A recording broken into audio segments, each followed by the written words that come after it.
I'm Jason Cook. With over 20 years of experience as a professional horse trainer, coach, and clinician in the equine industry, I have had the privilege of dedicating thousands of hours to perfecting my craft. Now, I am excited to share my expertise with you through this podcast. We will explore some of my past experiences, as well as those of other individuals, to provide you with a wealth of knowledge and insights to enhance your journey. Whether you're a novice or an experienced horseman, this podcast will offer valuable perspectives to help you achieve success. So we have Jordan Shore and the great guest today. The great Gary.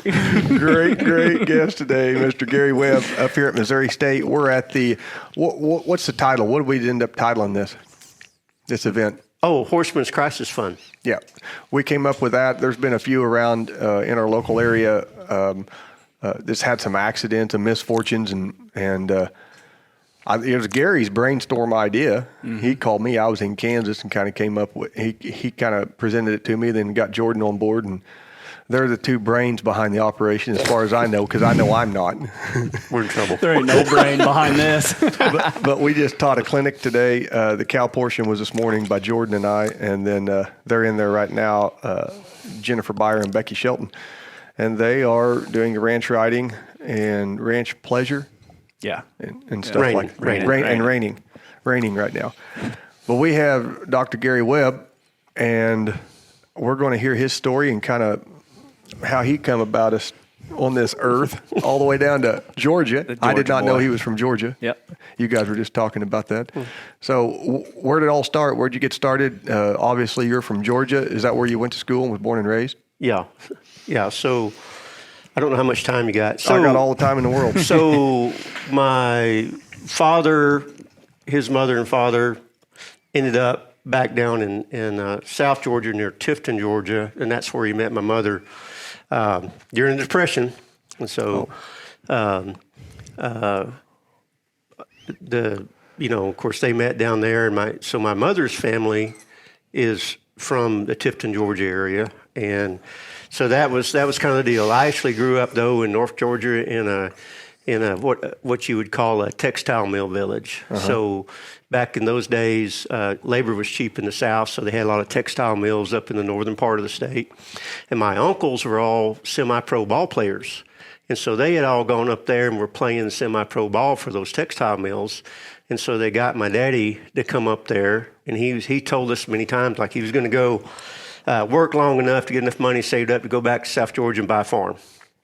Well, he never did, but mm-hmm. But that's how I was raised up there in Northwest Georgia, but we would go down back to the Tifton area where my granddad lived, like 3 times a year, Thanksgiving, Christmas, and every time we had a vacation, that's where we went. So, yeah. And that was the two things I can remember. The second thing I can remember is I must have been about 3 or 4 years old. My granddaddy had one horse left, and they were using him to pull the tobacco sled, Bob. Uh-huh. And Bob was broke enough that my brother, who was like 2 years older than me, could drive him. And I was pissed because I didn't get to drive Bob. Uh-huh. And then before I got old enough to drive Bob died. Oh, dang.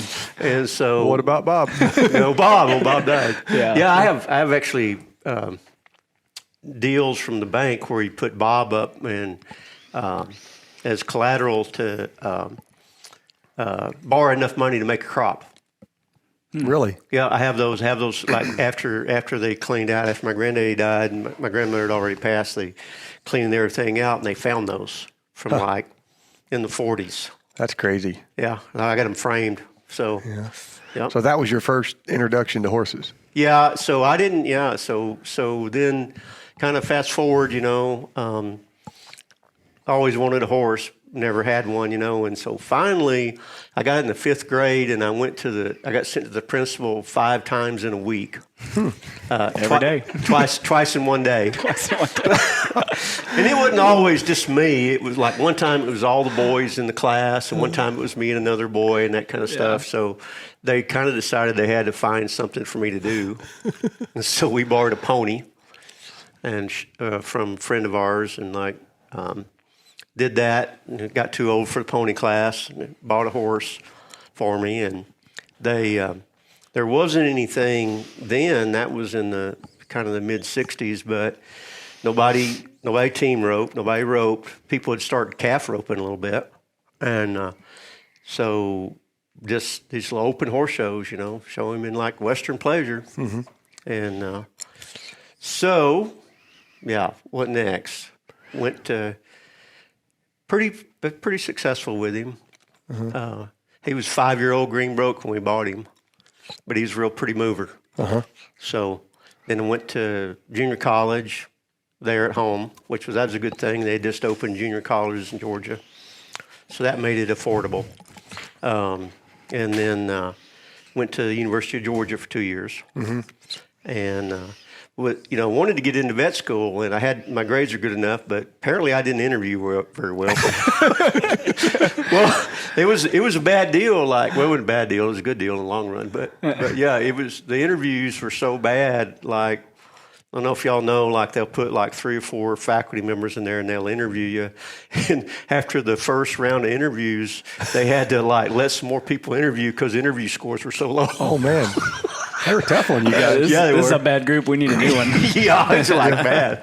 So yeah. So did you do any horse stuff when you were in school? Junior college or 4 year? Yeah. So that's good. I'm glad you brought that up. So kind of back up, of course, I had that horse, and when I was in junior college, ride a few colts, kind of in between there. We did, when we had the pony, Daddy had a bird dog hunting friend that had walking horses. And so we kept the pony over there and had one of them walking horse barns that was long and narrow. So we went over there every night. We would go down, and his name was R.C. Hubbard. And so he got off of work at 4, so me and my brother would go down there and wait for him in his truck. And he'd take us over there, and we'd ride to whatever, jack around, and then my mother would come get us. 6 or 7 o'clock at night. I don't know how late it was, but anyway, that's what we did. Yeah. And so then, like I say, rode some colts in junior college when I was still at home. And then... So get to Georgia. Georgia's on a quarter system, and the second quarter, was it second quarter? No, it was the first one. The university farm was not on the main campus. It was a few miles away, and I don't know, for some reason I was over there down that road, and I looked over there, and here's 3 people riding horses, and I whoop her in there I want some of this. Yeah. Then it was Charlie Hutton. And so he was they had just hired him to run the horse pro. He was an extension horse specialist and taught the horse classes. So that's what I did at Georgia. This was at Georgia, yeah. Yep. And so I won't go into all the road trips we took. I learned how to take road trips. Yeah. To horse shows, or what do you think? Well, going and picking up donated horses. Oh, okay. Yes. Yeah. So, yeah. Well, I will tell that story. It's a pretty good story. I mean, you're about to retire anyway, so, Well, I mean, it was at the University of Georgia. Charlie's passed on, so, anyway. So we're in North Carolina, right? And we're like, hey, we need some beer. And he goes, we're gonna go down, He goes, okay. Don't be going long. So we go down there, and they're playing softball. So go down there, hey, where'd y'all get that beer? Oh, you got to go to the next county over, next town over. Okay. So that's what we did. We hitchhiked over there. And so here we come walking back, each with a 12-pack on their arm and hitchhiking. And this, a little while this lady comes by and what are you boys doing? Oh, we had to come over and get some beer. We're going back to our motel and so.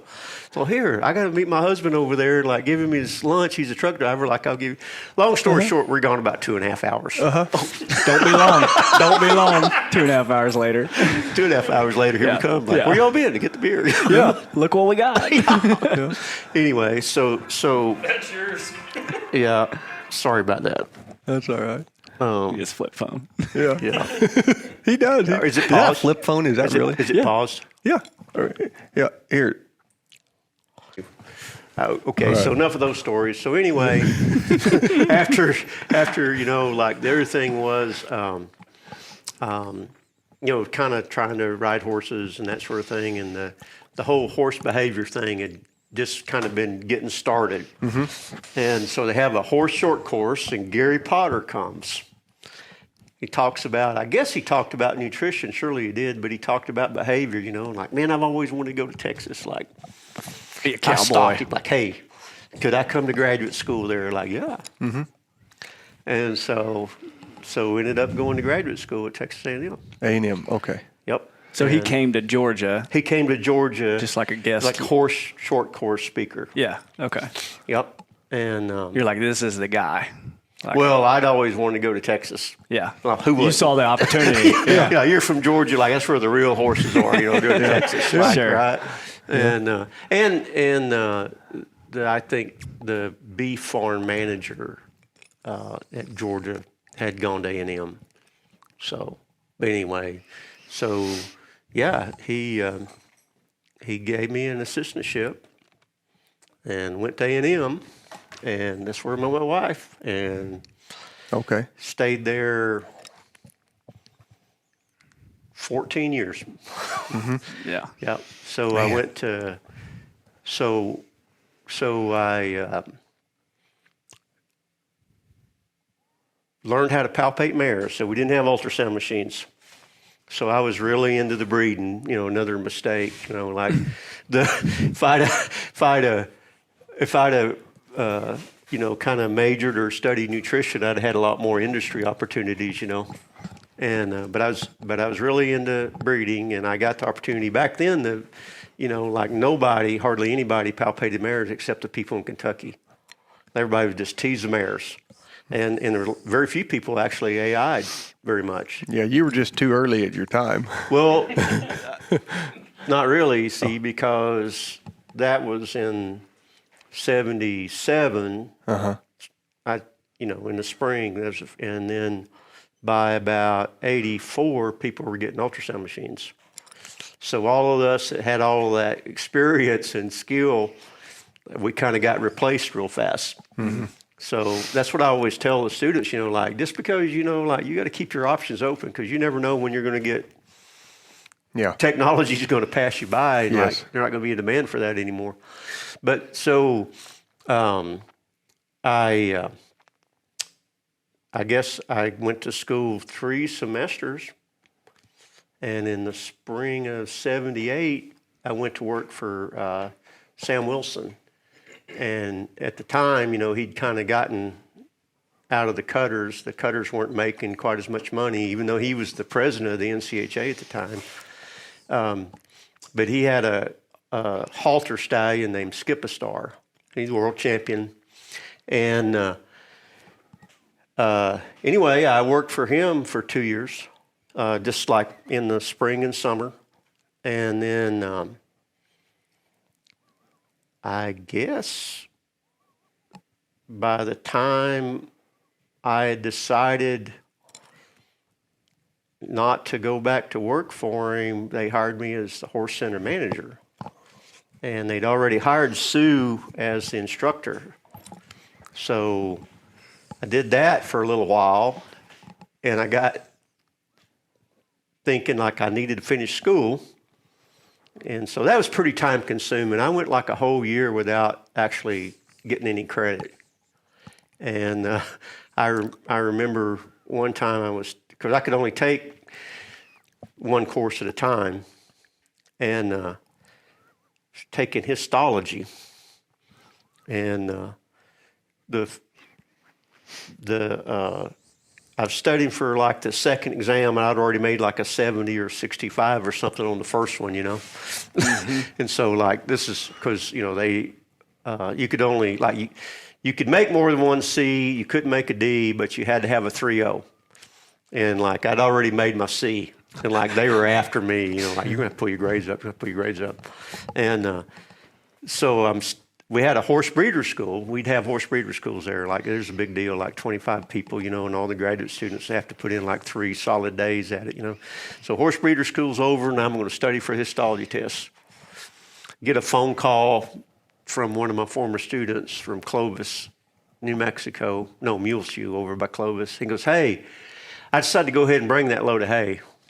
For you to unload. Semi-load. Oh, boy. Yeah. There goes the studying. There goes the studying. So it's pretty tough. So I finally decided, like, man, I'm never going to finish if I don't quit this job. Because, I mean, Sue had a job, right? Yeah. And so I'm gonna like just go to graduate school, right? Yeah. So that lasted one semester.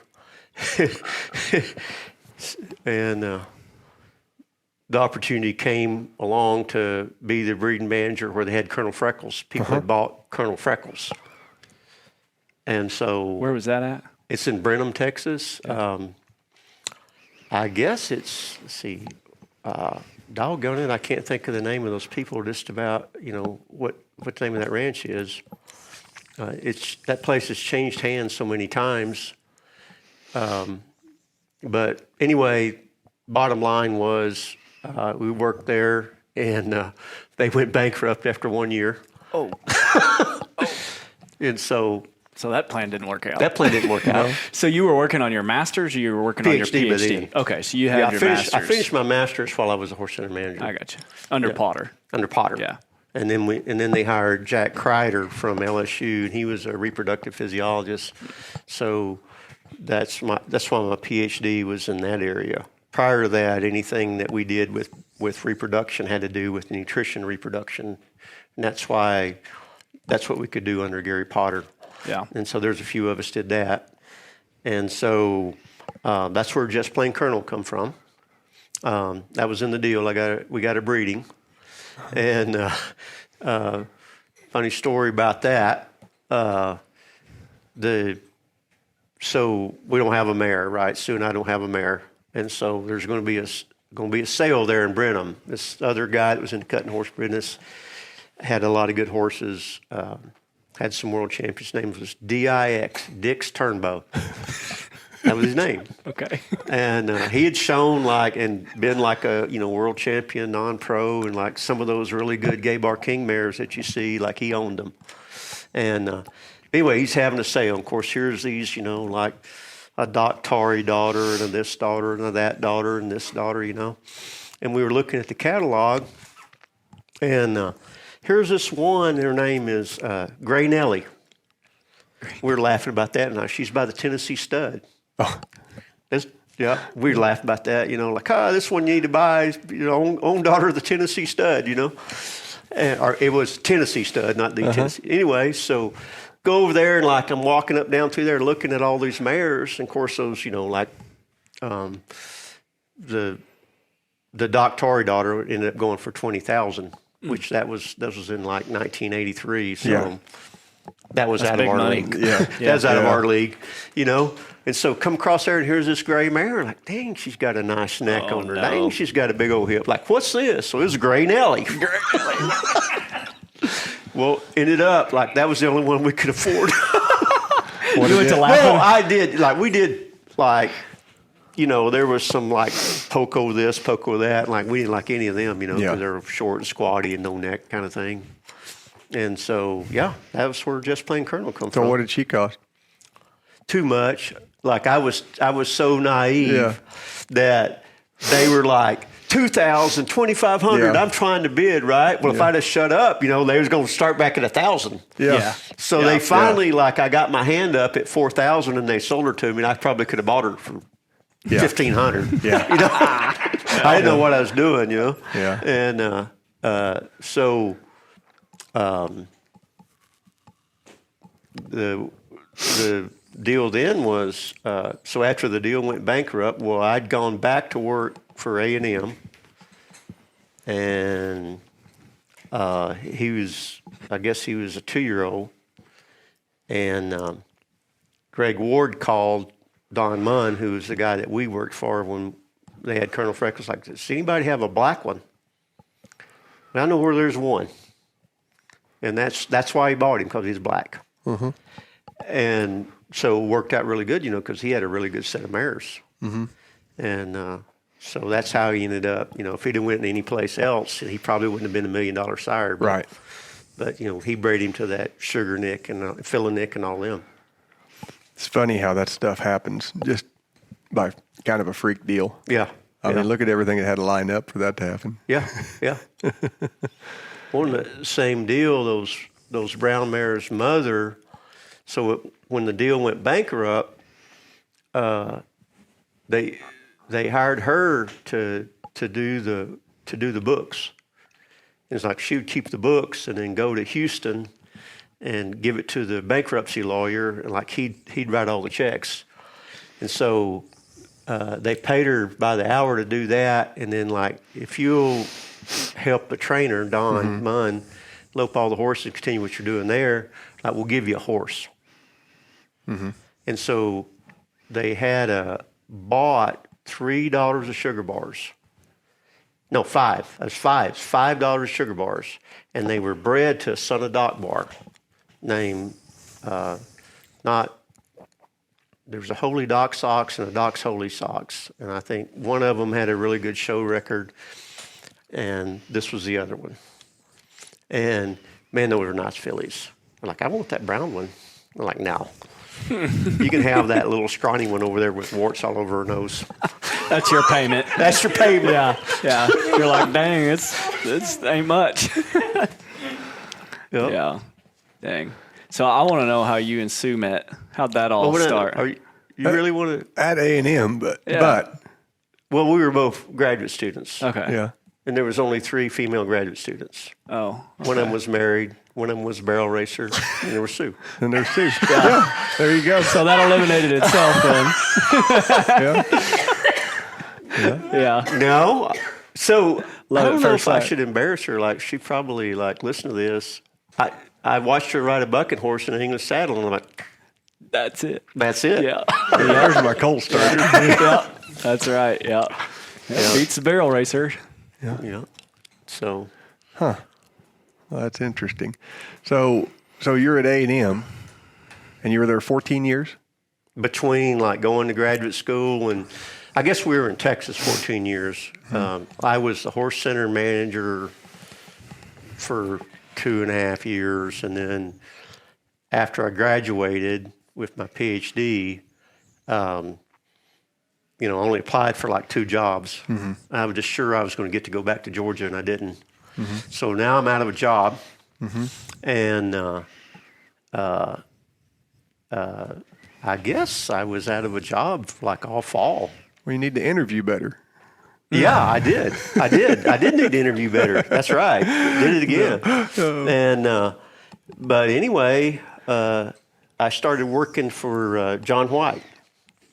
May seen like Justin White make the finals in the NCHA fraternity. John White's his father, John and Ellen White. Okay. Yeah. So you went to work for them, and were you starting colts or? Just mostly, but a lot of things, like I might go deliver some horses, or I might ride colts, or might just whatever. Whatever they needed. Yep. And so I did that for a few months, and then they hired me to come back to A&M To run the deal, and it was a lecturer position, but mainly be the horse center manager. But I taught a lot of guest lecture, be like Animal Science lab. I told y'all this. There was 20 sections of beginning animal science in the fall. So that's teaching the same thing. So I go teach 20 times.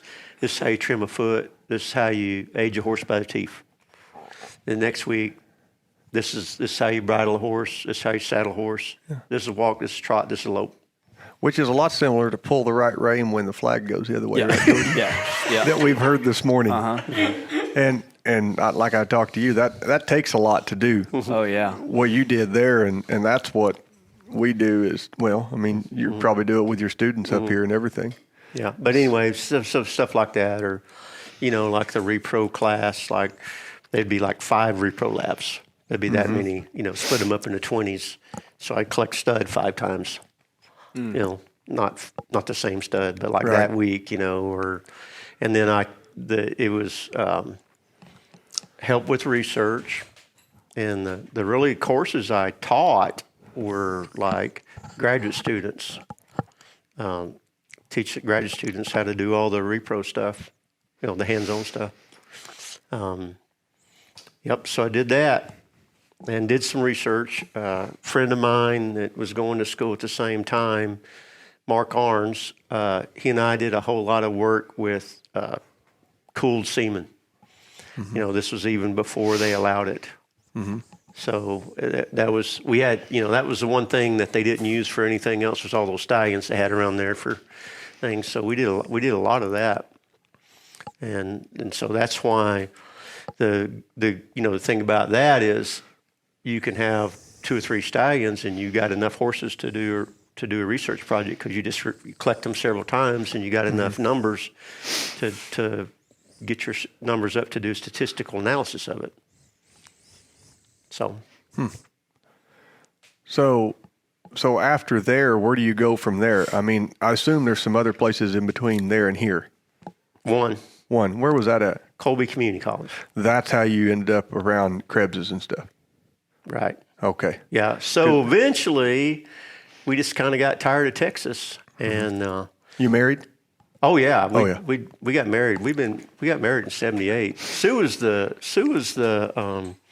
So I was a lecturer / horse center manager, and Sue was a research assistant or associate. I forget what. But anyway, she did research for Dr. Potter on exercise physiology and nutrition, and helped the graduate students with the lab analysis. Okay.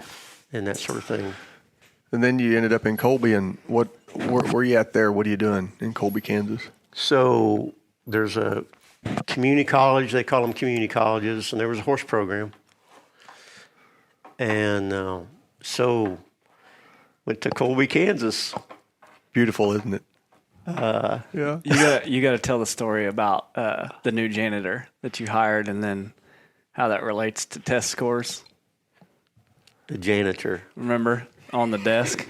Oh, that's here. That was here. Oh, it was? Yeah, oh, okay. That was here. Well, never mind. We can save that. Yeah. So a friend of mine he wasn't in Animal Science. He was in agronomy. He was a forage specialist, and I got to do a lot of work with him on grazing horses. He goes, yeah, like those little towns like that, those community colleges, like like the faculty are well thought of, like it's, like a big, hell, I got out there and they were so mad at the previous people that had been in that horse program. Like there was only one guy would even sell me any hay for the college. Oh my gosh. It was bad. Oh, wow. Yeah. And they'd kind of like gone through, and at the time they started it, there was kind of a big horse industry out there, and it really crashed, and y'all have been out there. Mm-hmm.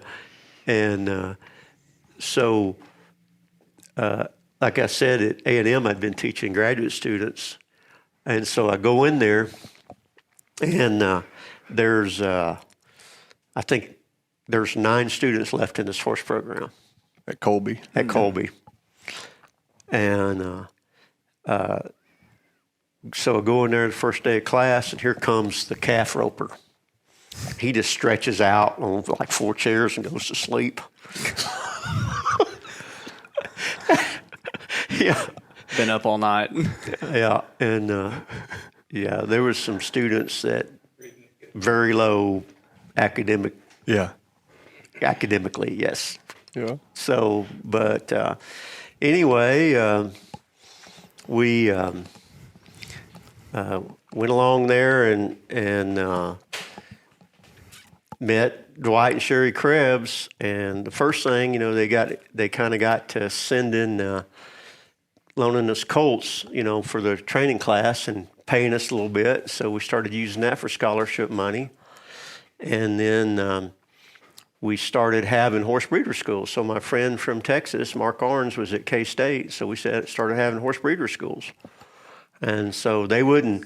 So if y'all know much about most of those community colleges, like there's some kind of scholarship for most people. Like they got all these teams, and they weren't very interested in giving me any money for the horse program. So They never did. And we tried the judging team thing, and of course that was a bust out there. Of course, I didn't have any money, so anybody that could judge anything was already at another community college or there, on the livestock team. So a friend of ours who was at University of Wyoming got to telling us about this intercollegiate horse show deal. Well, let's try that. So we did, and that's kind of what saved that program. But yeah, it's teaching those kids, and like we had students go to work for. I think we sent 2 or 3 to work for like Greg Ward and Sam Wilson, people we knew in Texas and stuff. So. And that was the IHSA. Yeah, like what Kelsey did. Yeah, what the students here do, Intercollegiate Horse Show Association. Did you all get to travel anywhere? So that was one of the reasons it was really big, or the students wanted to do it. Because the schools we competed against were Laramie County at Cheyenne, New Mexico State, and those were the people that hosted us, Laramie County, New Mexico State, and Colorado State. And so there were some other schools like Wyoming, CU, and so forth, Colorado University. And so you had those students, like everybody wants to go on a road trip, right? Get out of Kansas. Get out of Kansas. Well, some of them had never been out of Kansas. Yeah. And so, it was a big deal, like go to Las Cruces, New Mexico. So it really took off when you had that. Yeah. How many kids do you think it expanded to? You started with 9. So what we tried to do is you needed about 20 is what you needed, to kind of make it pay. And that was the whole deal with that thing. Like they paid you, so they paid me, gave me $15,000 to buy feed and everything like that, vaccine, you name it. And so to pay my salary and that $15,000, you needed about 20 students. Yeah. So, and programs, and that was a vocational programs that, of course, this again is in the early 90s. Programs that didn't do that would eventually get cut. Yeah. So you're there. But and to be clear, not every student that was an equine student was on the horse show team. A lot of them were on the rodeo team, and there were some that weren't on any team. So. How many years, Colby? 11. 11. Yeah. So you normally stay places a little bit. Well, sometimes it takes a while to straighten the deal out. It does. It does. But you don't just go somewhere for a year or two. I mean, we notice that a lot in the coaching, in the athletic coaching world. Just bounce around. Yeah, coach, come in, good bunch of athletes. They coach them. What's coming up don't look well. On to the next one. Yeah. But you guys don't. And I mean, I consider, because Jordan, you're the former coach at U of A, and then Gary, you've been here how long? 23 years. 23 years. And so, I mean, and you guys were both successful in your own, in coaching and stuff, and you guys know what it's like to be a grinder and grind it out. You just got to get in there and grind it out and try to win. Yeah. We're your best and stuff like that. And so you stayed at A&M, you were 14, and then you're 11 or whatever it is at Colby, and 23 here. Yeah. And so it's not like you're hopping places. So what made the move to come here? Because I assume here was next. What transpired to make the move come here, and what brought you here? Because, like I said, Sue, was she from Texas or just going? She's from Montana. Oh, she's from Montana. And you're Georgia, so Springfield, USA. Is that in the middle? Because it might be. What's the deal with Missouri State here? Well, they had an indoor arena. I mean, the insulation was falling down out of it. Yeah. And we didn't have indoor plumbing, but it's time to move on. It's kind of a lucky deal. I mean, I applied for some jobs, and it was just never, like they wanted somebody that was more nutrition or, stuff like that. And Dr. Elliott knows, and I think about everybody that's still here probably knows what happened, but the person that had this position left because she married, she got married. Well, kind of a deal. It's Jane and Scott Bagley from Dimmitt, Texas. You see them at the ranch horse shows and stuff. And they had dated in college and then ended up marrying somebody else, and they both got a divorce and they started dating again. So they got married. And so I heard, like Jane's leaving, like, okay. And Laura's leaving too. Okay. Laura was the instructor. Yeah. So, but Laura didn't tell anybody she was leaving until after they hired me. Oh, really? And so she went and told Dr. Elliott when I signed the contract, like, well, I'm going to Arizona.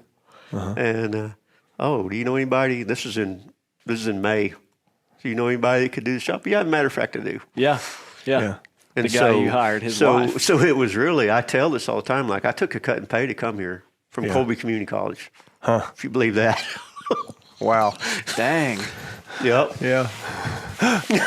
Well. But it worked out really well. So she got a little more money. Yeah. Than she was making. She'd been cut back to 3/4 time. She was actually working for the dean. She was assistant to the dean at Colby. So, but the really good thing that happened out of it was our son was not a very not a very industrious student. We knew he was smart, but he just wouldn't try. And so when he came here, we ended up getting him in the school here at the university, the Greenwood, and there was a lot of pressure academically. So he ended up doing a lot better. Yeah. Graduated with honors and that sort of thing. Needs a motivation. Yeah. Yeah. Competition, you know. I asked him one time, I'm like, why didn't you like try harder at Colby? And he goes, well, you're just going to make me go to Colby Community College for 2 years. And I've seen the kids there. I like they let anybody in there. Yeah. It's true, right? It's true. So, and you're here now, been here 23 years. And so what's your title overall here? What's your... I'm this professor of animal science. You were the department head for a while, too. I was until last year. Yeah. And then you coach the ranch horse team. Mm-hmm. And you've done that ever since you've been here? Or did you create the ranch horse team after you came? So, yes, we started that back about... Like 2013, you think? Well, so actually, Sherry Krebs had got me involved in the Foundation Quarter Horse Registry, which is out of Michigan. And at the time, it was out of Colorado. She got me involved in that. So I ended up being like on the judges committee. And we used to, I don't know if you remember, they would have shows. So about 2009, 2010. They used to have one in Denver, didn't they? A big one in Denver? Well, they did. Yeah. And we actually hauled some students, to those kind of shows for like a few years, and those kind of, died out. In fact, one of the last ones I went to, Daniel Potter went with me, and there was like 5 horses there in Missouri. There was like 5 horses there. 4 of them were us. It's like me and 3 students, and then 4 in the white trailer. But my friends in Texas had been talking about shot. And so that's at the time when it first started, they had just tried to make American Stock Horse Association like a national thing, and shot was going to be part of American Stock Horse Association. So 2012 is actually the fall of 2012. They had one in Berryville, Arkansas. Is this an ASHA show? Yep. And wow. I called Daniel.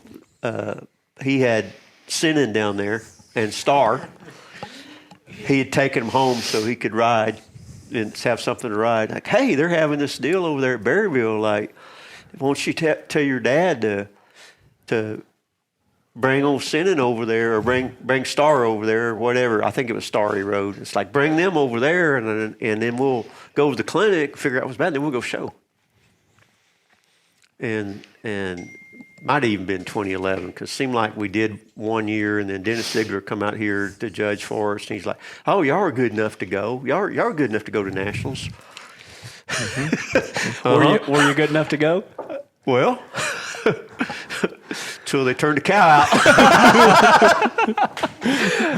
Yeah. What do they say? It always comes down to the cow class. Yeah. So I guess we must have had like a deal or two, like maybe B.F. Yates came out here, and then maybe Dennis. Dennis was the one that like, yeah, you're good enough. Your kids are good enough to go. And so put Daniel on Precious, right, that you all showed. And so first crack out of the box, right, trail, south side. And so, I mean, we got out there and kind of practiced, and they had this really weird obstacle that you had to trot like almost a real tight L. And she was the only one all day that didn't wreck it. So he wins the very first class we show him. And we did pretty good, like we had a second. Got lucky, like in the pleasure. The girl on Sinan comes around there, and the cows are over the fence, and she comes down the rail in the pleasure, and the cows did something, and the judge was looking down, and the mare jumped sideways. Didn't see it. He didn't see it. Oh, perfect. So Daniel, he wins the trail, does okay in the pleasure, places about 5th out of 20-something in the ring, and he's looking at the saddle. Yeah, you see him like he'd be looking at the saddle. Yeah, he's like, hey. And so, long story short, I think we had 7 horses, and so in the open we were last and next to last in the cow. In the limited we were last and next to last. Yeah. And where was it at? It was in Abilene. Abilene, then. In the novice we were last and next to last. Yeah. Yeah. Consistent. So we were consistent. Yeah. And so on that note, on talking about the shows and stuff, so, you guys both compete on these teams, and you guys travel around with them. And you guys do show several in the ASHA, and then you guys go to the collegiate finals. Is that in conjunction with the ASHA? Well, you guys did? It's kind of changed. For several years, when Jordan was on our team, and then Daniel coached and Jordan and a lot of stuff, there was just one, and it was an American Stock Course Association collegiate show. Well, then SHOT started having a collegiate championship in the fall, which we've never been to. Stock Course of Texas. Y'all have been a couple times and won one time, didn't you? Yeah. Yeah. Arkansas did. And well, then 3 years ago, have we been to Amarillo 3 times? I think we have. Yeah, it'd be 3. So some of the coaches got together and like, hey, we don't know like how long this might last or that might last. Like maybe we ought to start our own deal. And so we did. Okay. And so actually, like, I guess whenever it was in the summer, a group of us met like several times, come up with some bylaws, and started having a show. And the first 3 have been in Amarillo. The next one's going to be in Amarillo. Okay. It's kind of hard to find a place big enough. It's gotten so big now. I forget how many. It was like 130 kids. That's a lot. Yeah. Because they enter every class. Bunch. Yeah, all 4. Yeah. And the other thing is the way that one's set up, they get 2 goes. Oh. So, like, if there's 100 kids, that's 800 runs. In 4 days. Was that what it was? Or 3? Well, it would have been Monday, Tuesday, Wednesday. So we started at 10 o'clock on Monday and got done at 3 or 4 o'clock on Wednesday? Yeah. Does that sound right? Yeah. Yeah. Pretty crazy. Lift that mic up just a little Yeah. bit. It is a lot. So anyway, I think it's Yeah. about 130. So that's so then basically those are the 2. The American Stock Course Collegiate Show is not nationally. Not. We're going to go to like an eastern and a western one, and the eastern one's at Middle Tennessee in the fall. Okay. And you guys go to a lot of little local shows here, or just you pretty much? It depends on the year. Okay. Like some summers there might be 2 to 4 students around. Okay. And they would go. This year, probably the only one that's really going is the one Leah that rides that bay mare.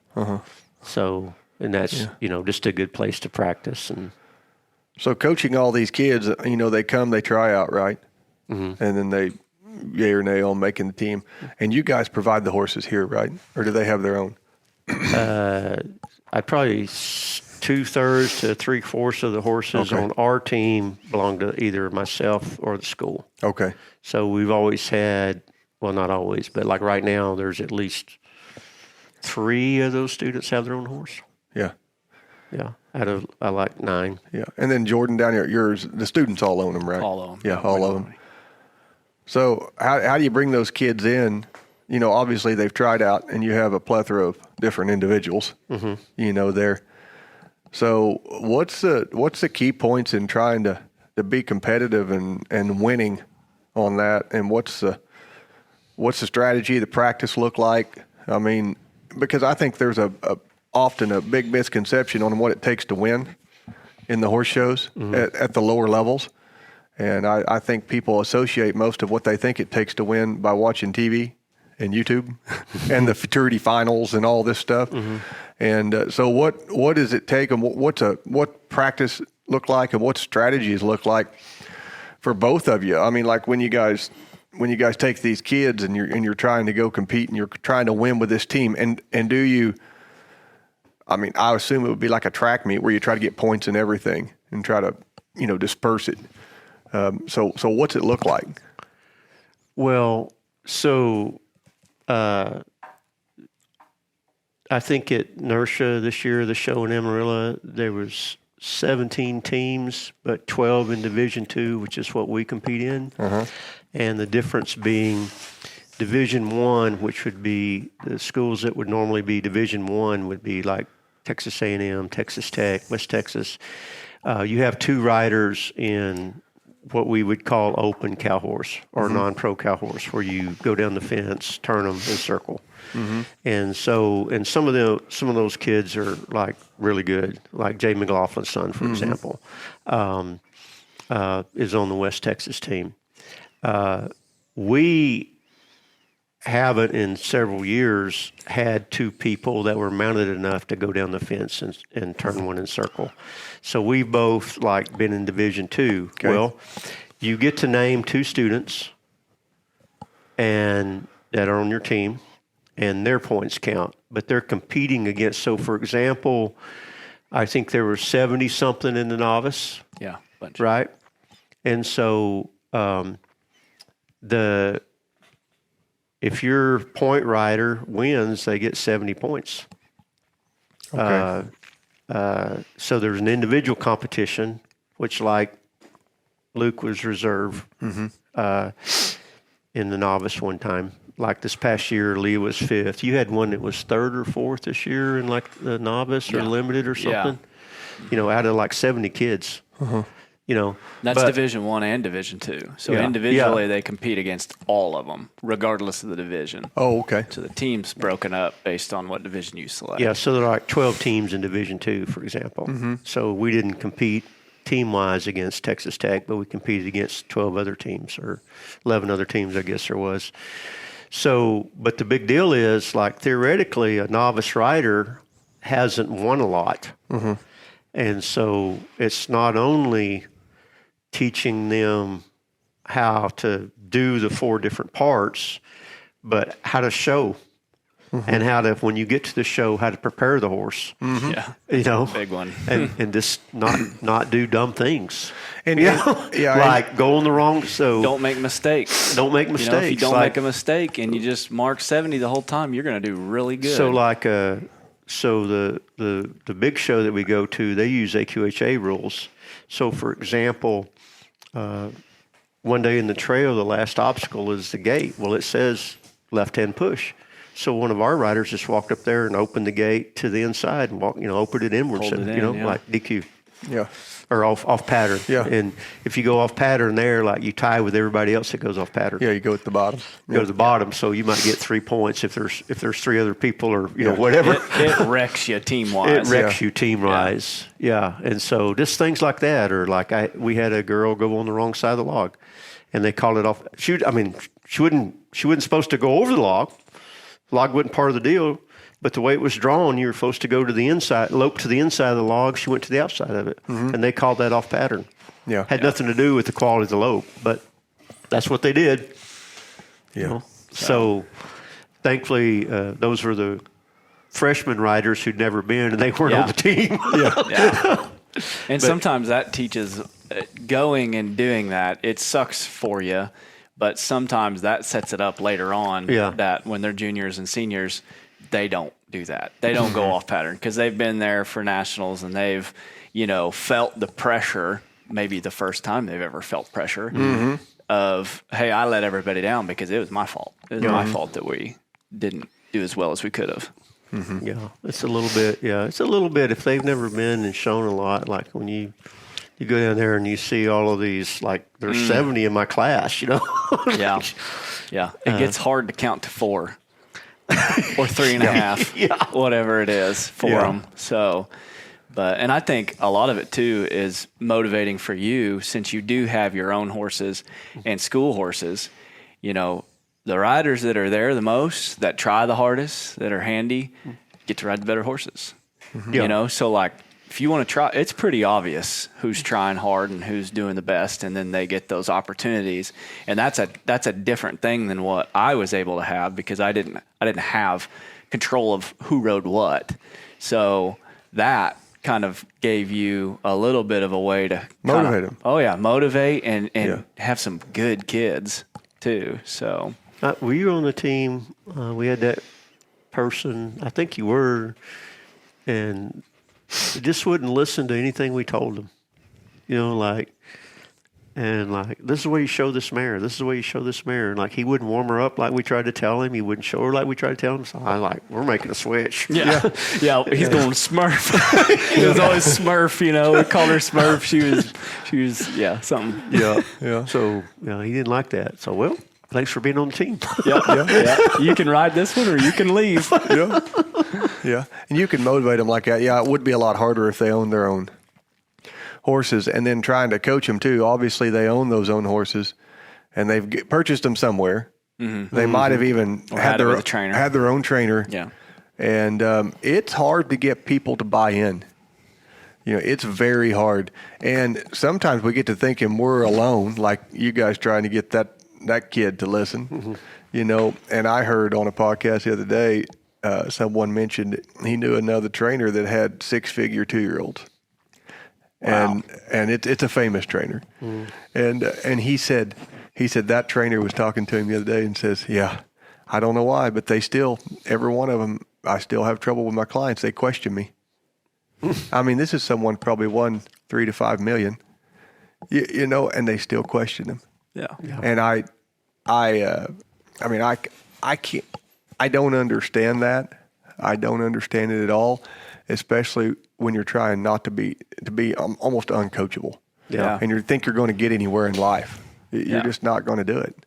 Yeah. And that would be very frustrating. And it is frustrating because we all deal with it. Yeah. And we're basing you're basing what you're telling that kid on the experience of how to show that horse. We've seen it. Yeah, you've seen it. You've been there. We've seen kids show it. We know what it does, and you should listen. And then you have a lot of experience in coaching, been here 23 years. Jordan has a lot of experience. And then, I coach and teach too, but yet a client comes and says, hey, don't buy that horse. Well, why not? Well, you said you want to do reining, and that one's a dual ray Pepto-Boonsmore or something. Yeah. And I'm not saying there's not some that'll make reining, but if you typically go to the Derby or the Fraternity and look down the list of pedigrees, you don't see a whole lot of dual rays in there. No. Yeah. But if you go to the cow horse or the cutting, you will. And there's a reason for that. It's selective breeding. Now, it's really easy when you say that horse you just bought from the Kentucky Derby sale is probably not going to make a trail horse for your grandma.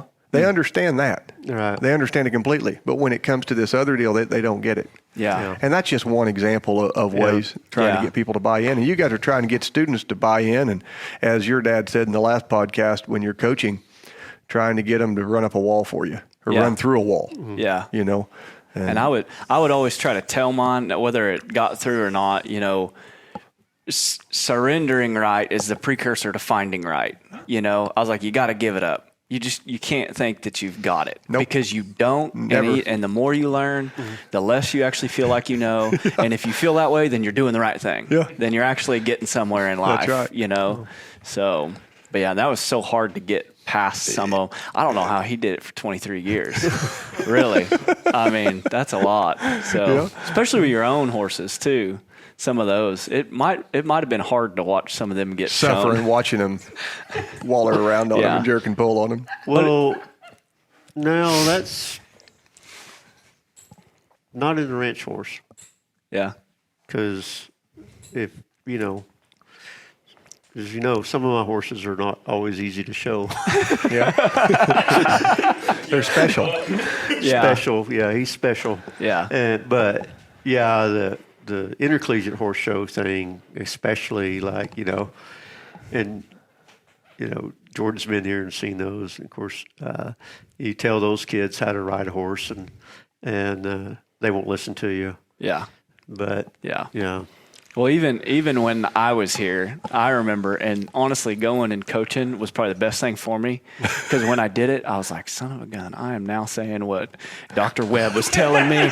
And in my head, I was going, he don't know what he's talking about. And here I am telling the same thing, and I'm like, oh my gosh, this is life just kicking me right in the face. Yeah. You know? Well, so like he had really good experience, so I put him on the best horse, Precious, right? And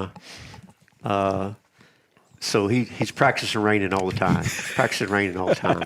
And I'm like, she's not a reiner. She doesn't have a big stop. All right, she's going to go to the ground. She ain't going to slide for you. You just got to go out there and get through the class. And like, quit stopping her. You're going to get her hock sore. Yeah. And so he didn't, and so I kept telling him, like, you got to win pleasure, you got to win trail, you got to win pleasure. They won't, because those other schools, they're mounted like on really good cow horses. They don't practice it. And so he believed me after the first year. It almost looks too easy. Yeah. They take it for granted. It does, and the trail pattern ran really good with no fuss from your horse's face and stuff like that. It's hard. Yeah. Deviations in those gaits, walk, trot, lope, and down, and all the sharp turns. Yeah, everybody thinks, well, I could do that. Yeah. And you go out there and you've never measured your turns or your stops. Yeah. All you did was ride in a 40-acre pasture, and it's hard. It's something anybody can do, but it is hard, and you have to grind it and do it over and over again. Yeah. And you were trying to convince him to get points in that and just salvage the reining. In other words, right? Yeah. Just try to go let it be what it is rather than trying to make it something show the horse it's you not. got. Yeah. And that's what I was trying to do. I mean, just making her more. I'm like, hey, listen, this is a reining. I'm going to slide, by God. Yeah. And it just wasn't going to happen. I get more people wanting to work on flying lead changes and probably that, and what's the other one probably? Well, they want to run and stop. They want to slide. But they don't want to run straight lines. Yeah. I said, well, however your horse is running on that approach is probably a good indicator of what the stop's going to be like, if it knows what whoa is. But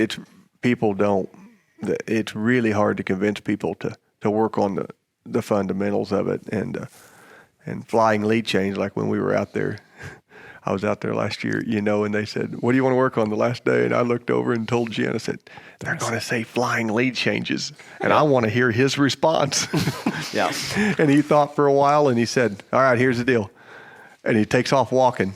And he said, all right, you're going to move the shoulders over here and bring the hips in. And that's the left lead. Yeah. And then you walk over here. And he was having him do flying lead changes at a walk. Yeah. They wanted no part of it. Okay, what else can we do? Yeah. And I'm like, oh man, I'm not the only one. Yeah. Yeah. But they practice on the horses. It seems like it's just the simple stuff done at a high level that lets you win. Yeah. It's not the flash and all that stuff. It's not how fast you can spin. Is it? Can you start your spins when you ask? Can they complete some with rhythm? Not fast. And can they stop right where you want them and not end up 30 foot closer to the gate? Mm-hmm. And at our local shows and the shows, the ASHA and some of the ARHA shows and the open shows, that will, if you do that and score even a 0 on that maneuver, and you score a 0 on every maneuver, you're probably going to win most classes. Yeah. I mean, well, I'd say there's the thing is, like at those big collegiate shows like we're talking about, where there's 40 something in the middle level and 70 something in the bottom. Yeah, we probably saw a few 72s, 73s, 74s, but a 71 was a good score. Mm-hmm. It was. If you can consistently do that, you're doing good things. You're going to have a lot of fun. Mm-hmm. Yeah. And win a lot of stuff. Yeah. I use you as an example a whole lot of times. I know what you're going to say. Yeah. In the trail. Yeah, and that and everything. I said, listen, everybody comes to my barn and they're trying to do all this fancy stuff and everything. I said, listen. And I said, I've judged Gary, and then he's judged me, and I've watched him show. And I said, I call him a grinder. I said, he's going to come in here, and his horse is going to do all the gates, providing you're not schooling or something. It's going to do all the gates. It's going to be real smooth, and it's probably going to win the trail. And it might even win the ranch rail and all that stuff, and he'll end up being the high point. That's just how it's going to be. And then we were down at Arkansas, and a good example of this, my wife was judging. Right. And you went in on a trail pattern, and I mean, plussed so many maneuvers. And at the end, you had to jump up on this. And I don't know who thought it was cute to build a skyscraper for a box to get on. Or bridge, and it was you. No. That bridge has been there forever. Oh, it was that huge bridge you had down there. Oh, it was tall. Yeah. I mean, that thing had to be. No, it ain't that big. It was tall. It's pretty tall. And I'm like, what in the world? And so my wife's judging, and Gary comes around, and he's smoking this course. It's good. Gets up to that, and his horse, it jumps up on it, right? Yeah. And then he balked at it. Yeah. And then he jumped on it. Then he couldn't get off. Yeah. And let me tell you something. Off of it. It was graceful getting off of it. They had a picture of it too. Yeah. It looked like a grenade went off. I mean, he come off of it. He cleared it. And guess what? He won the class. Yeah, he won. And I tried to make that a point to tell people. I said, listen, if you have a horse not good at some maneuver or something, but you have some other maneuvers that's pretty good, don't make that bad maneuver a plus. Just get it to be a 0. Stay out of the penalty box. Mm-hmm. And I said, go over here and kind of plus where you can plus. And he plussed all the maneuvers like at a high degree. And then he jumped off that box. Of course, it was terrible. Yeah. And he still ended up winning the class. Yeah. And I'm sure people that seen the box, the common person that's not scribed or judged, they're like, well, how did he win? His horse jumped off. Well, guess what? There's more than just one maneuver to the whole class. Yeah. Yeah. And I think a lot of people need to understand that. Be a grinder and go out and make it happen where you can. And all it is practicing a lot. If most horses would just go up and down, walk, trot, lope, trot, walk, and then extended and all that stuff and all the gears, if they would get that super solid, their horse would probably even steer better. Yeah. Because horses that don't steer normally get stuck in passing gear. Yeah. And they said, he's not steering. So they pull him around. I said, no, what it is he's running off a hill while you're trying to steer him. Yeah. I said, so if you can get him to come back to you, he'll probably steer better. Yeah. But see, they try to correct the lateral when really it's an impulsion thing. Yeah. But I watch that a lot, and I've used that as an example a lot. I tell people, I said, listen, stop it. Because they come and they want to work on collection. And they just want to go to local open shows. And I said, listen, you don't need collection yet. You don't even know what that means. I said, let's just get functionality first. Walk, trot, and lope, steer, forward, backwards, left, and right without any fuss. And I'll say, I don't care if you do it in a Basel or ring snaffle, whatever. And if you get that done, normally, let's see where you're at and how much you're still losing if that horse doesn't fuss with any of those in any of those transitions. And a lot of times they're already winning pretty good in just a ring snaffle or Basel right there.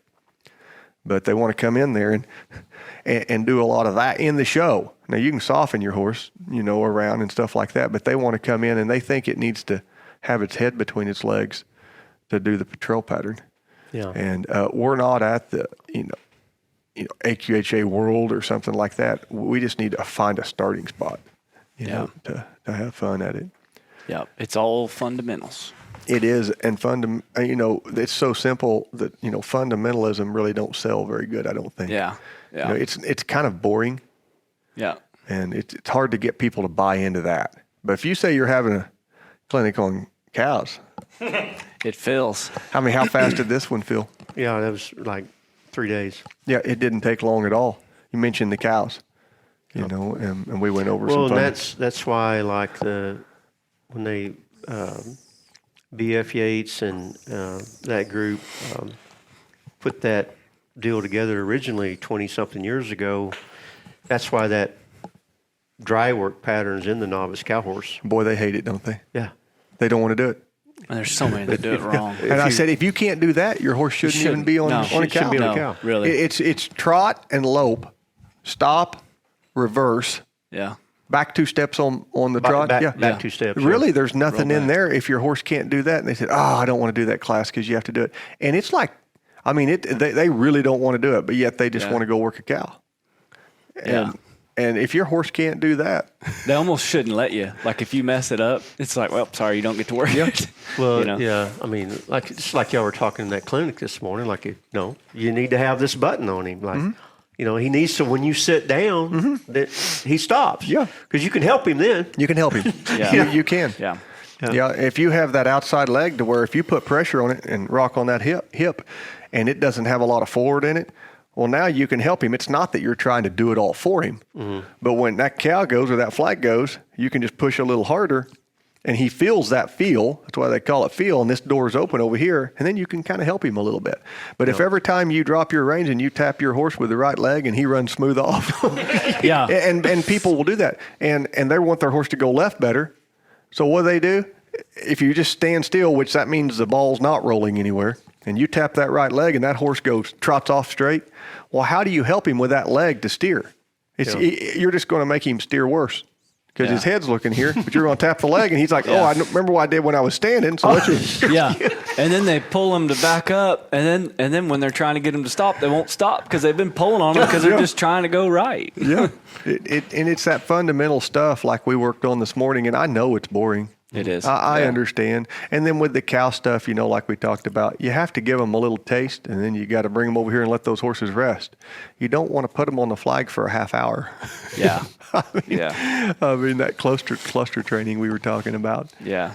Yeah. But I'm sure you guys have a lot of experience with it, dealing with the kids and I've heard you at shows, boy, you'll get after him. You're over there, said, kick, stop, you're done. STOP, you know what that means? Yeah, I already said it, now I'm going to spell it. Yep, they call him Scary Gary. Scary Gary. And you can hear him. Yeah, that's right. When he's coaching him and everything. Yeah, but people don't realize how much he's helping until you probably move on, I'd say, because once you move on and then you start maybe doing your own thing or you experience something like it, you're like, oh, that actually did make a lot of sense. Yeah. And it's amazing probably how much you two have headed off. It shows, like helping people, you head off something, you're like, hey, do this. And the students oftentimes don't understand you're heading stuff off to help them. And then they get out on their own, or they're on their summer break riding and they're in all kinds of a mess with their horse. And they're like, man, I rode all year with them. I don't know what the deal is. Well, they probably had their finger on you more than you realized. It's kind of like that horse that we think, oh, he's working the flag good. Then you go put your grandpa on him that don't ride and say, just grab the horn, grandpa, and put your hand down. And that thing won't even move. And the flag's jumping back and forth. Yeah. Or he just runs off when they kick him. Yeah. And you're like, I think I was helping him a little more than I thought I was. Yeah, definitely. Yeah. But so what are you going to be here forever, or what's the deal? No, I'm not going to be forever. Nothing lasts forever. Yeah. Nothing lasts forever. So what do you have? I mean, do you have a timeline, or you just going to live the dream forever? What's the deal? He's got his arena now. Yeah, I got his an arena, but I've only got cows. to use it. So here you go. Got his arena. Like Luke and I worked for a whole year to build this arena. Yeah. Oh, Yep. yeah. He's too mean to die, so. Yeah. Oh, yeah. Yeah. Tough I got to use it customer. about 7 times because of the rain. Yeah, well, Yeah. yeah. Hey, I understand. That's my place. I have a big, nice outdoor, but it rains all the time here. Yeah. Yeah. So you have your arena built, and so you're still going to be coaching next year. yeah, one more year. One more year. At least. Oh, at least. So you're kind of undecided. He's not going to say, is he? Yeah. I'm No, not you don't gonna want to say. spoil it for everybody. You He's know. not going to spoil I told it. somebody, he mentioned like earlier that I used to be department head, and I was telling one of my friends back home, like, yeah, I'm not the department head anymore. Like, this being a college professor with administrative duties is a pretty good gig. Mm-hmm. I said, like, if they'd wanted me to retire, they should have just left me in that role. Like, I'd have quit a lot sooner. I feel like I'm retired now. Yeah. And Sue is retired? Yeah, Or- she did. Oh, Yeah. she is. Mm-hmm. Yeah. Yeah. Enjoying that. Yep. Yeah. So, what do you tell a kid that's wanting to get into this ranch horse deal or get on the ranch horse team at this or any other college? What's some good advice for them? What should they do? So it's after their senior year of high school, and they're going to try to start the fall semester at a place. So what do you tell them? They come to you as a senior in high school and says, "Hey, I want to be on the team next year." What do they do all summer? What's that look like? Well,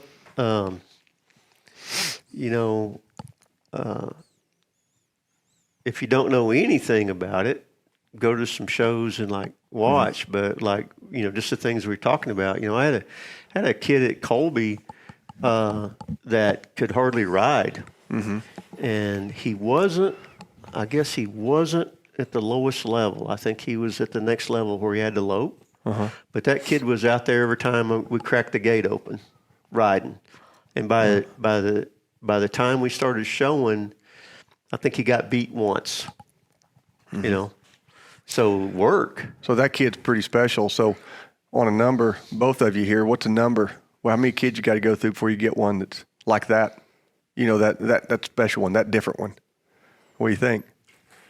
Because we ride a lot of horses. You know how many horses we have to go through before we get that. I think it's the work ethic, and part of it is, I would say that, and you, Jordan, your opinion on it, and you too, like you coach, amateurs and kids and stuff. There is a set of kids who have been in athletics. They're probably more coachable. Okay. Not necessarily because they're athletic, but because they've been coached. Yeah, they've been instructed. They've been coached. There's a difference in being coached and like being on a team and being told like do X or you're going to sit on the bench versus going to class and everybody passes. Everybody makes a B. So I do think that if you've had somebody that's been coached, they're easier. But again, it doesn't really matter if you don't work hard. Yeah, I agree with the coaching thing. Yeah. I mean, my experience has been like that too. You get people that's not been coached, especially coached by maybe more than one person, like has had some different coaches, JV coach, varsity coach. It's a lot better deal, especially on a team deal, because oftentimes I feel like the basis for the problem when you're trying to coach someone, it's not working, is they're all about themselves.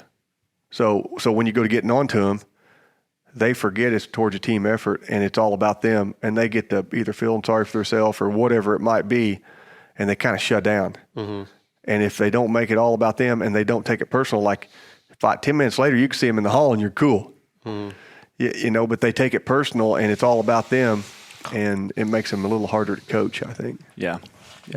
And I don't know if I could like put a number to it. I mean, there's probably 3 that I can think of that I was like. So how many came through? Quite a few. I mean, it would have been 40? Probably average of maybe 8 to 10 a year for 5 years. For 5 years. Yeah. So I mean, but they were all different and they were all good at certain things, and you just kind of had to figure out what they were good at and then let them do that. But there was only a few, and this is how I remember them, because we'd be finished, and then they'd come to me. And they'd go, "Do you need anything? What else do you need before I leave?" And I think that question to me meant more than anything else they did.